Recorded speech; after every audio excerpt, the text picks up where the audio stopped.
Hello everyone, welcome to the McGonigle Boxing Podcast, episode 48. Check me out on Spotify, check me out on YouTube. We're the best boxing podcast around.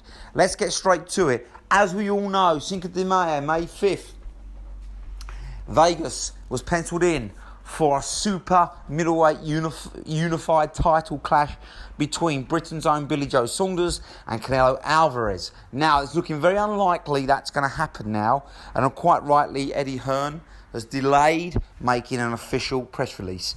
You're probably looking at July for that fight now, but there's also a flip side to this. Now, it's been revealed this week that Canelo has virtually put pen to paper and certainly agreed verbally to face Triple G next. Now, they were looking to do that in September in Vegas. Now, that's not going to happen because obviously everything that's going on right now. But that tells me some warning signs if I'm Canelo. Clearly, the fact that he's already looking at Triple G in a trilogy fight, he's overlooking Billy Joe Saunders. Now, that could be a huge mistake because Billy Joe Saunders, as we know, if he's fit, if he's his best and his peak, he's all kinds of wrong for Canelo. The bottom line is Canelo was getting schooled a lot of time by an old, aging, unmotivated Kovalev. We also know he got schooled by Mayweather. We also know the boxer puncher Lara. Yes, we're talking 4 or 5 years ago here, 6 years ago, gave him all kinds of trouble. The bottom line is, yes, Canelo's improved. I'm not saying he hasn't since Mayweather. Yes, he's got more experience, but I don't see a great change in his footwork. His hand speed's improved. His shot selection's improved. He's not so reckless throwing punches now. He counters you better. His defence is improved, isn't it? His head movement is a lot harder to hit than he was, say, 6-7 years ago.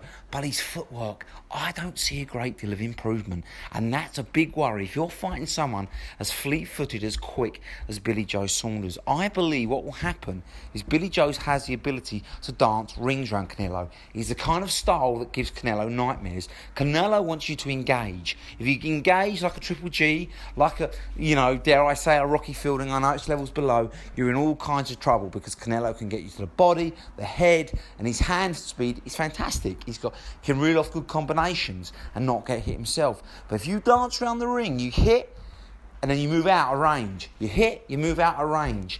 And as long as you're not too predictable with when you come in, so obviously sometimes you jab with your left, sometimes you jab with your right, you go to the body, to the head. So obviously Canelo's not stupid because eventually he'll time you. You've got to keep mixing your shot selection up. A bit like Amir Khan did brilliantly for 4 rounds before he got over brave and got caught and knocked out. If Billy Joe can do that, be disciplined like he did against David Lemieux, he has a fantastic chance.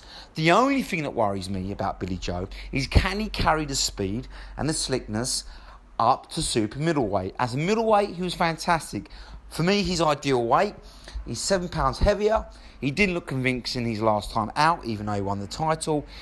How's that going to affect him, carrying that extra weight? If it slows him down, then he's in big trouble. If he can carry on that speed and just carry on a little bit of strength, carry on with his jab, his footwork, but a little bit more spite, hopefully with his punches being 7 pounds heavier, then it's perfect. However, same things about Usyk, isn't it? How's he going to get on carrying that extra weight? We wait to see. Same thing with Billy Joe. We know how it affected someone like Deontay Wilder. I'm not saying he's got the boxing skills of Billy Joe, but look how that affected him negatively. He made him slower, cumbersome, awkward, and he got tagged more and more by Tyson Fury. If it slows Billy Joe down, he's in a world of trouble because he cannot stand toe-to-toe with Canelo. Canelo punches a lot harder. And if it comes to a slug fight, Billy Joe's going to get knocked out. So he needs to fight on the back foot, use his boxing skills. That's the only thing I worry about. How's Billy Joe going to fight at super middle? If he can stay, and can he stay disciplined? If he can, he's got a great chance of beating Canelo, especially as the breaking news is Canelo clearly is overlooking Billy Joe. He's clearly overconfident, thinking this is just going to be a routine world title fight. And that could be his undoing. As long as Billy Joe stays disciplined and as long as he gets a fair shake from the judges, I think Billy Joe can earn a clear points victory. And let me know what you guys think of this breaking news. Canelo, Triple G verbally agreeing for a trilogy fight after the Billy Joe. And what does that mean? Who do you fancy? Canelo or Billy Joe when it finally happens, and I believe it will do around July time. All right, guys, I'm out. See you soon. Take care. Bye.